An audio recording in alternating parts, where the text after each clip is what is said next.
Oke, Assalamualaikum. Ketemu lagi dengan Miss Lina. Di video pembelajaran kita pembahasan soal-soal TO, soal-soal tryout bagian 3. Di sini akan kita bahas soal nomor 21 sampai dengan soal nomor 30. Oke, kita lihat soal kita yang pertama dari soal nomor 21. Dari reaksi NH3 ditambah H2O menghasilkan NH4+ tambah OH-. Pasangan berikut yang disebut asam basa Bronsted-Lowry, berarti asam basa konjugasi. Kita akan lihat di sini. Lihat ya, prinsipnya asam itu adalah donor proton. Berarti dianya akan berkurang. H-nya berubah menjadi basa konjugasi. Kalau basa, dia aseptor proton, berarti dia akan bertambah H-nya menjadi asam konjugasi. Jadi jumlah H sebelum dan sesudah tanda panah yang akan kita lihat. Lihat NH3 di sini. Di sini H-nya ada 3, di sini H-nya ada 4, berarti bertambah. Kalau hanya bertambah, berarti yang bertambah H mula-mulanya adalah basa. Berarti ini basa. Yang berubah menjadi asam konjugasi. Nah, H2O. H2O menjadi OH-. H-nya ada 2 di sini sesudah tanda panah, H-nya ada 1. Berarti berkurang. Yang bisa kehilangan H adalah asam. Ini asam yang berubah menjadi basa konjugasi. Yang disebut asam basa Bronsted-Lowry berarti asam basa konjugasi. Jadi jawabannya yang mana?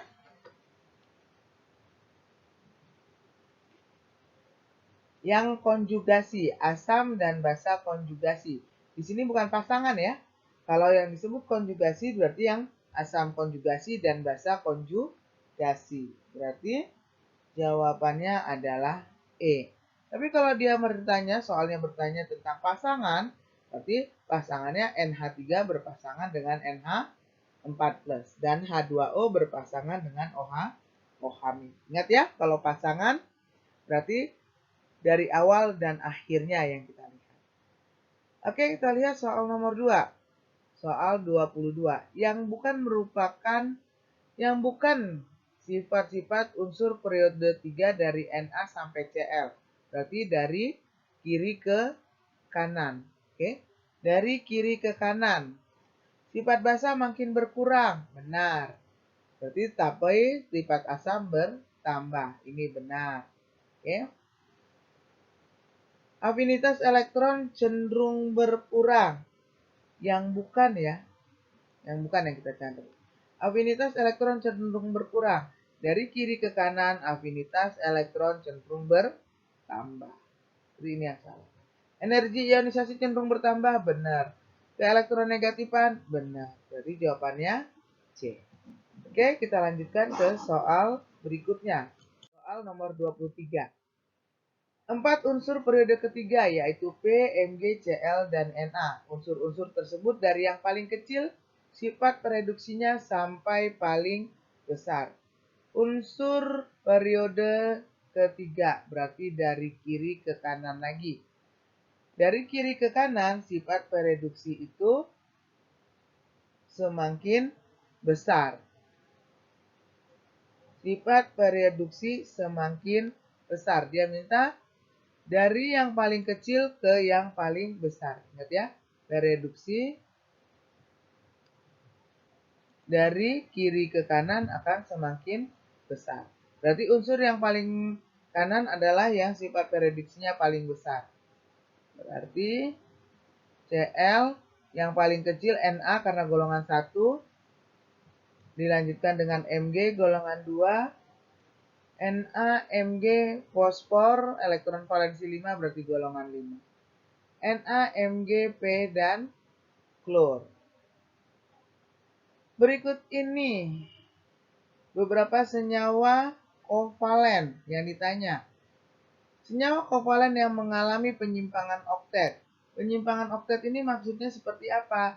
Yang elektron akhirnya atau elektron valensinya tidak sama dengan 8 di akhir.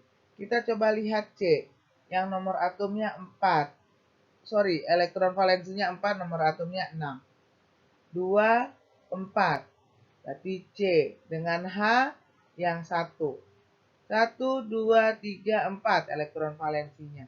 H-nya 1. Untuk H, prinsipnya adalah duplet ya.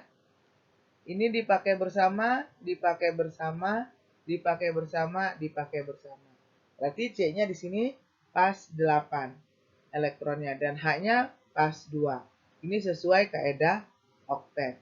NH3, N nomor atomnya 7, berarti 25. Elektron valensinya ada 3. Tambah yang ini 2 jadi 5. Berikatan dengan H yang 3. H-nya 1, elektronnya dipakai bersama, dipakai bersama, dipakai bersama. Yang ini berarti WeB. Jumlah elektron untuk N berarti 1, 2, 3, 4, 5, 6, 7, 8. Ini juga sesuai dengan kaidah oktet. Lihat PCl5.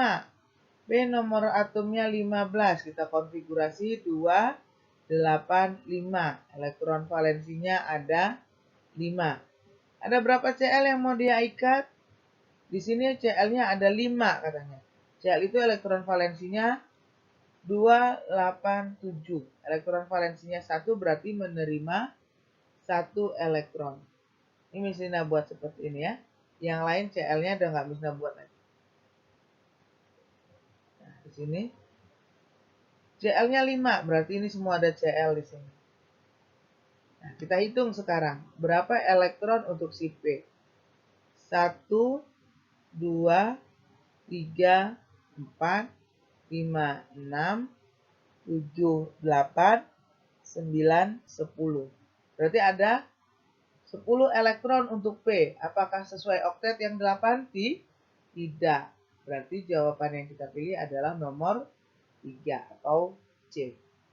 Oke, lanjutin ke nomor 25. Pada umumnya, unsur transisi bersifat paramagnetik. Hal ini disebabkan oleh apa yang menyebabkan unsur transisi bersifat paramagnetik?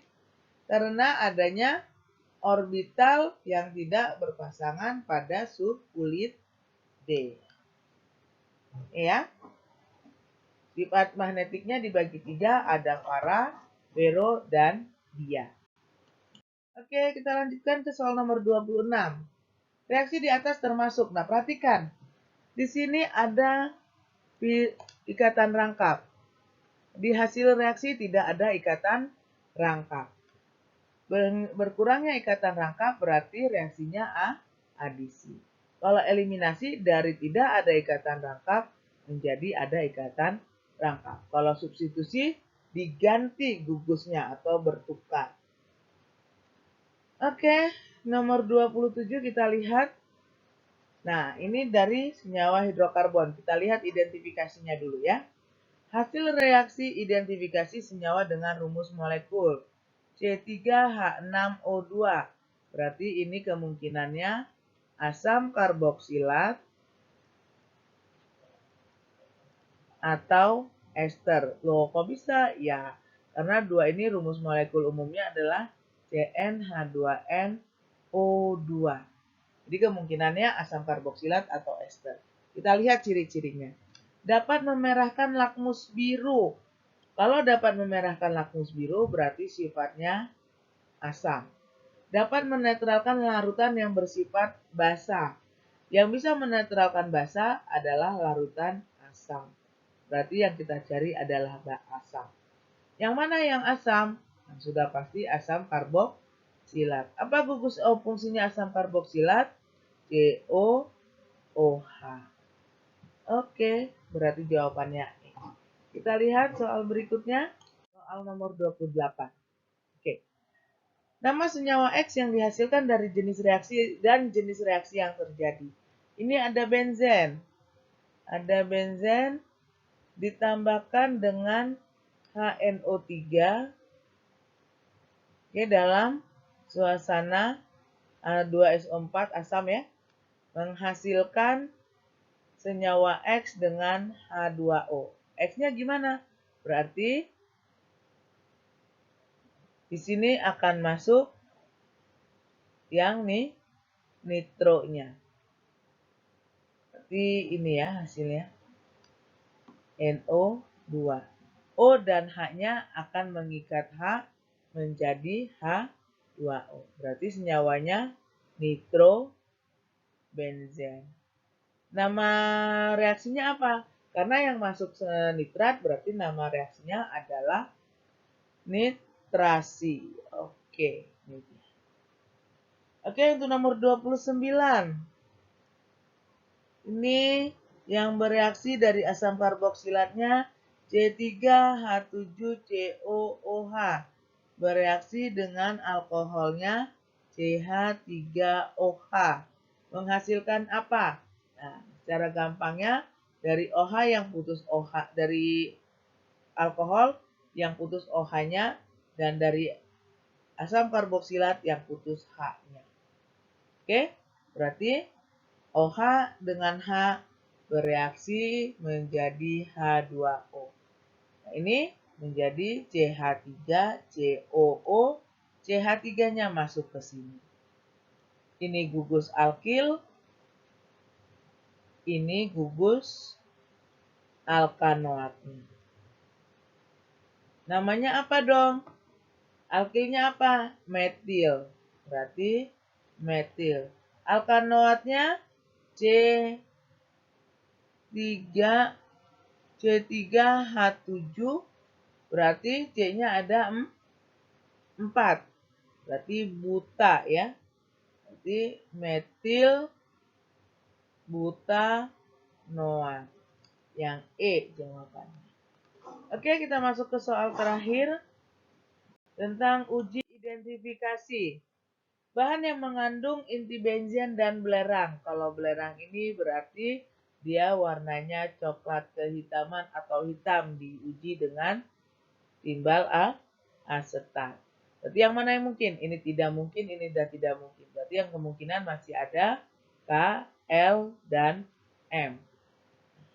Nah, kalau mengandung inti benzen, kita lihat yang mengandung inti benzen berarti kalau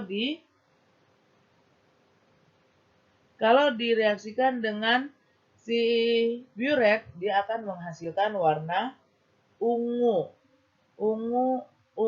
Oke. Tapi N-nya di sini tidak mengandung belerang. Berarti jawaban kita K dan M. Oke. 10 soal dari soal tryout kita sudah kita bahas lagi.